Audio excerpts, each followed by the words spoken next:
Still, there are so many station wagons. Why a dasher wagon? Because Mercedes doesn't sell one. Oh. Does it again.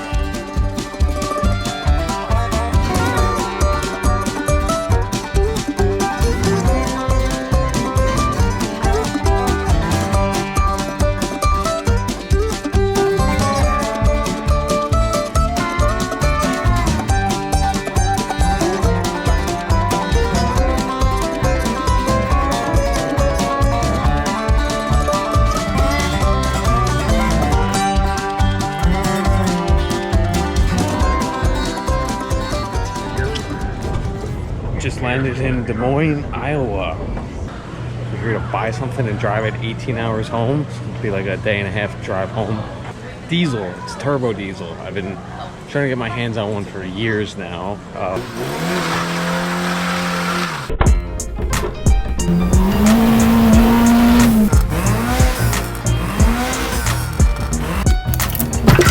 Who's there? Connecting rod. That's good.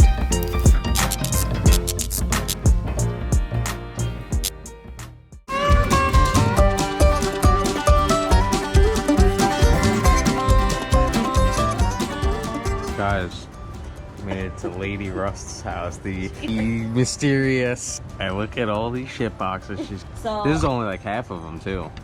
Yeah. There's, well, we sold one. There's the two in the backyard, and then there's only one that's not here right now.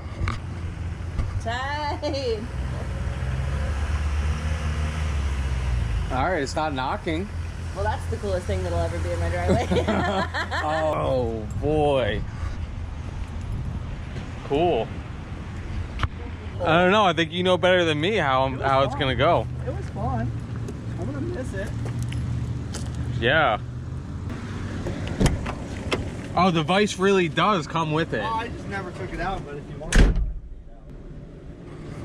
Oh, I guess you didn't. Are all the parts you have for it in there, or you didn't? I didn't have time to grab anything, so.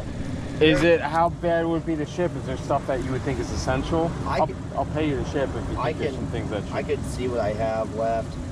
I know I have like the engine. I thought about throwing it. I didn't know if you wanted it. Oh, that's I think that's the spare tire and everything still. Matt's falling apart. Oh yeah.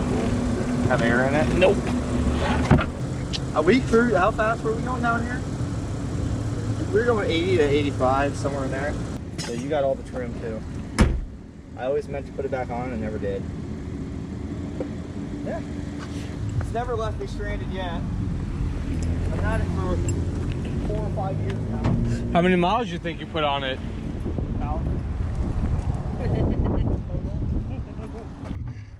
Let's double that by next week. This hinge is, I was gonna say, just get the it. bolt and the hinge is broke. Okay. That's the only thing. On the hood side or underneath? Under here, down in here. I haven't fixed it. Okay. I haven't even tried. What is it? The pump has less than probably 500 miles on it. It's built by a local shop.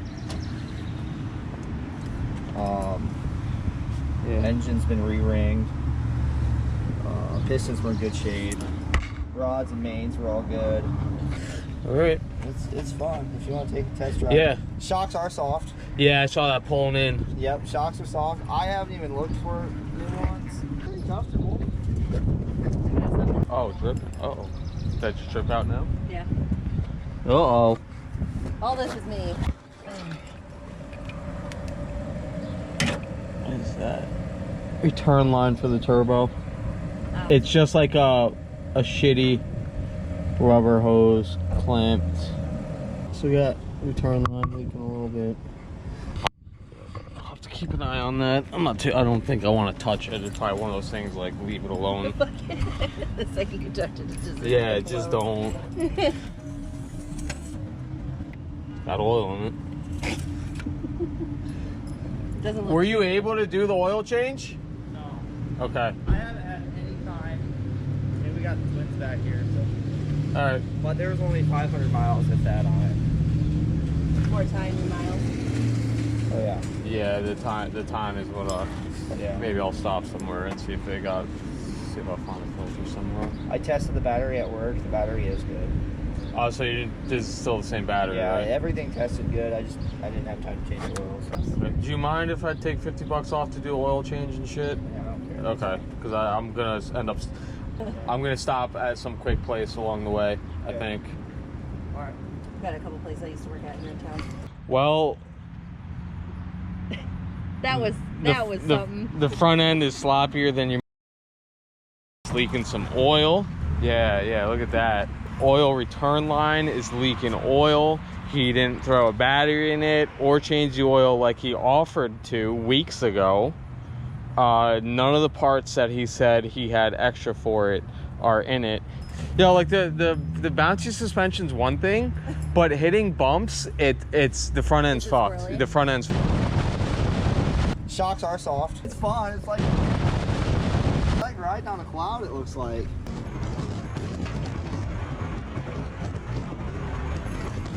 It's like riding on a cloud, it looks like. This is getting serious.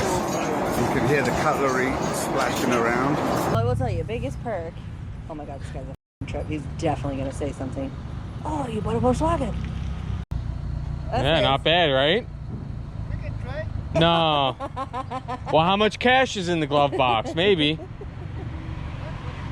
$20.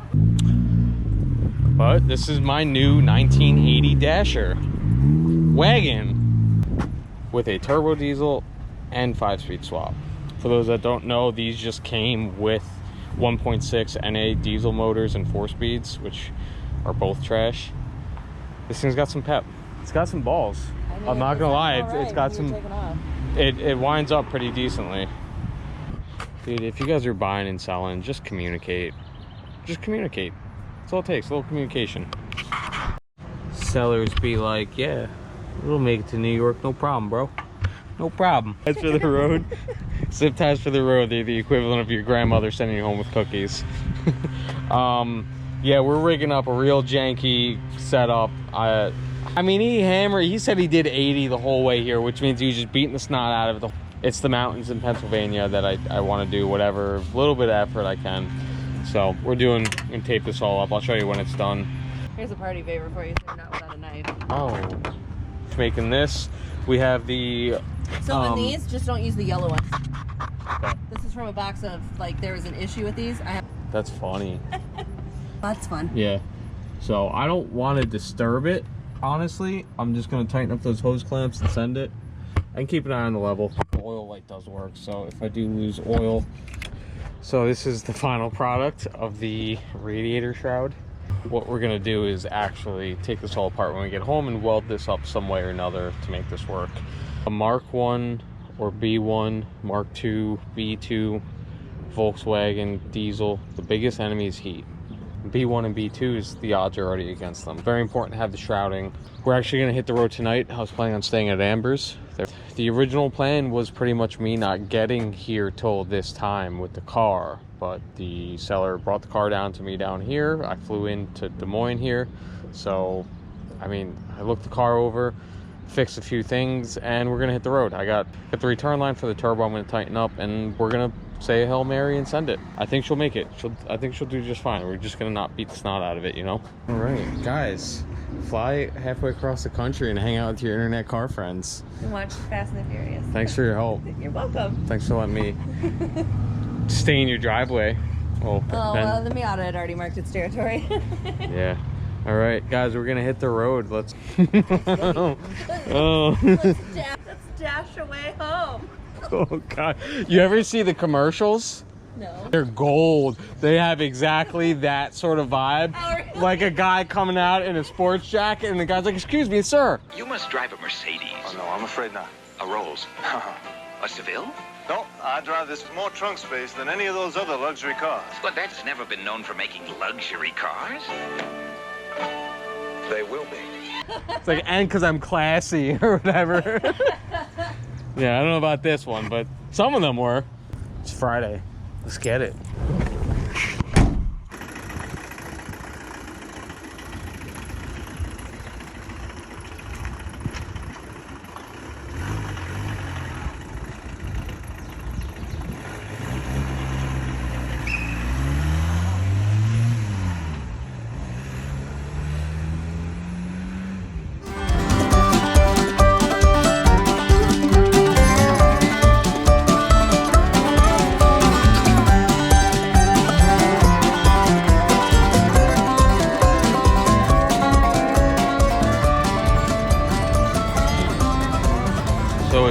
like 6:30 Saturday morning. I decided to drive through the night. I made it till about 4:30 last night before I had to pull over, sleep for an hour or two, whatever I could squeeze in. At about 460, 480 miles down. Got another 700-ish to go. It's like 11 or 1,200 miles the whole way. Just now when I refueled, the battery seemed to want to die. Yeah, thanks douchebag. Starbucks sucks, by the way. I don't know why the hell. It's like fucking $37 for a medium coffee, and I have to learn a new language to order it. Everything's going well so far. The front end is way sloppier than I would have hoped for. The shocks are completely blown out, and aside from that, stops well. It runs really well. It's running real strong. It'll hold like 80 miles an hour, no problem. So the driveline is the main reason I bought this car. I'm not happy with the interaction with the seller come the day of buying.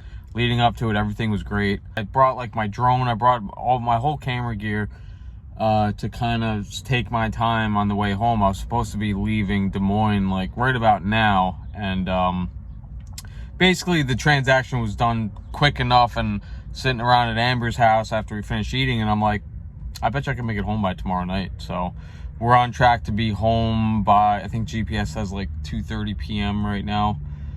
Probably end up getting home about 4, 5 o'clock. Yeah, I'm just in a sleep-deprived ramble right now.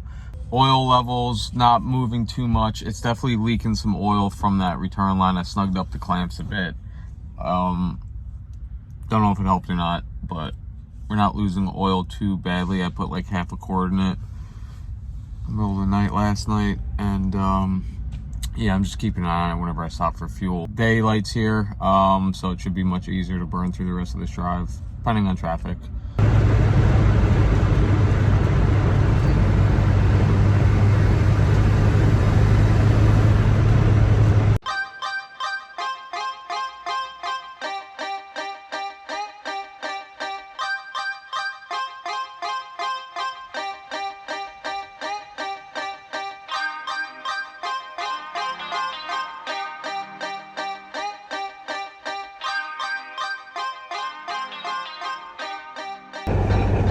So this is what really chaps my ass about the whole thing. The thing that really burns my grundle is I'll probably overlay a few of the text here just so you guys can see, like, I'm not bullshitting, I'm not exaggerating or anything. I asked him if there's anything you think of that should be changed or I should know about before taking the drive. Let me know. If it's something you can handle, I'll gladly pay you for your time. But even if it's small stuff that you can't get to, just let me know, because I have my friend's house that I'm spending the night at and can allot myself the time or find the resources to like get the car a bit more ready. And he shows up, these tires are, I don't even want to look at the date on them. I'm afraid to look at the date on them. They're dusty as all hell. At least 2 of the tires were visibly low. One was okay at like 30 pounds, but 3 of the tires were low, like in the teens on air pressure. I go to open the trunk. He opens the trunk up and shows that the spare is there, and he pushes it, and it's totally deflated and looks even worse than the tires on the car. So I told myself, I'm not even going to try to put air in that tire. I'll go through a hassle of putting the tire on. If there's even a jack in there, by the time we got to the trunk, I was just like I was getting ready to walk. That was the closest I ever came to walking away from a car. And I had no problem walking, honestly. If I was going to have to buy another ticket or look for another car to buy, I wasn't too concerned about walking. It was pretty close. Just out of principle. I'm not expecting you to jump through hoops, but he's going and offering all the help up front and then delivered on not a single one of them. He shows up, there's not a single spare part in the car. The only stuff that's in the car extra is the door trim on the driver's side, and then I think the window trim chrome piece. There's 2 pieces of trim not on the car on the driver's side. They're both in the car here, so that's nice. That's a relief. To dig a little deeper into the whole communication thing that totally fell apart on him. When I looked at the car, like 2 minutes into looking at the car, I'm like, this is not at all what I was expecting. mechanically, visually, the car is exactly what I expected. Like, you know, it runs good, as you said. There's no rot, as you said. The interior looks about as nice as it does in the pictures. I'm happy with that. I'm happy with the car. I bought it for a reason, but like Amber knows a ton of people in her area. Or if not, I would have lined something up along the way, like a quarter of the way, to pick up a spare set of wheels and tires along the way. I would have shipped tires to Amber's house and set a morning aside to go to her shop and have them mount tires up. I mean, hell, if I knew about the struts, I probably would have considered having struts set here and wasting an entire day getting the car ready for the drive back, you know? Just tell me. I don't care that you couldn't get to it. You know, you gave me excuses about life and stuff. Dude, I get it. I get it. But just tell me that you couldn't get to anything. And cool. I'll figure it out. Or at least then the ball is in my court to decide to send it or not. I could have, another option would have been to show up, buy it, see it's not ready to drive back, and I could have kept it somewhere there. Either Amber knew somebody or if she had space. I'm sure we could have found a place to stash it for a couple weeks till it could come back out or have it shipped. You know, I went in with a couple basic expectations that the seller initiated on offering. We'll do some close-ups of the tires so you guys can see, you know. Yeah, bro. It'll make it back to New York, he says. I should have asked for pictures of the tires. I should have asked him a week or two ago, hey, did you get this stuff done? I could have checked in a bit better on stuff, but like, again, he was the one who went out of his way and offered up stuff. And like to harp back on his excuse of not having time, being busy with life, again, I don't blame you. But like, if you don't have time, why are you offering to deliver the car an hour away? When I could have flown into a closer airport and just dealt with that. You know, I could have driven it from there down to Amber's house and formulated a game plan on the way there. But like, I kind of, everything considered, I was like, let me just hit the road early. I have some faith in this setup. The further away I get from here and the closer I get to home, the more likely I am to have resources along the way. So if the tires let go, you know, if I get near Pittsburgh, I know a bunch of people there. Central PA, I know a bunch of people there. Ohio, I know. At this point, with all this rant, I'm sorry if you don't care for it, but I didn't anticipate having this much of a rant and bad taste in my mouth about the purchase of this car. Hit the halfway mark about 10-20 minutes ago, which was about 560 miles. I'm still in my same clothes from yesterday morning. I don't care. I'm just trying to keep a steady pace, cover some ground. If all goes smoothly, I'll be home by about 4 or 5 o'clock tonight, or this afternoon, whatever you want to call it, Saturday. So to be there and back in a day and a half would be really cool. But we'll see. Still got some ground to cover and another stop or two for fuel. I'm being a little proactive with the fuel stops. I'll wait to see what this thing can get to a tank at home. You know, throw some can of diesel in the back and see exactly how many miles and how accurate the gas gauge is. All right, yeah, this is part one of buying a ship box and driving it halfway across the country on a song and a dance. You guys won't, I don't know if I already went over it or if I'll include in the first half, but you guys won't believe like the tools that my preparations. We got nothing, we're on a shoestring, bare minimum, just like fingers crossed to get this sold. So we still got like 140 miles left. We're not totally in the clear, but in my eyes, we made it. We're still gonna try to make it all the way home, but we're within range of my free tow. Obviously, I could have paid a little extra if I was like 200 miles away instead of 150, but it's not ideal. At that point, I'd probably rather just tow it to a friend's house. That the car made it. It can make it even further, which we're gonna try. But I just want to say that that was the worst seller I've ever had to deal with. As sitting in this car this whole time and having plenty of time to think over how things went. Out of the over 30 cars that I've owned by now, that is the worst by a long shot. I'm not gonna out you. I'm not gonna drag your name through the mud, because clearly there's some shit going on with you, and you gotta get your shit right, dude. Put it all together and put it in a bag.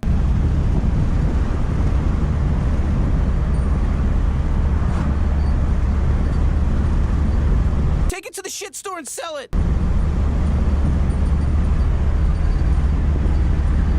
Not gonna say his name. Don't try to leave him alone.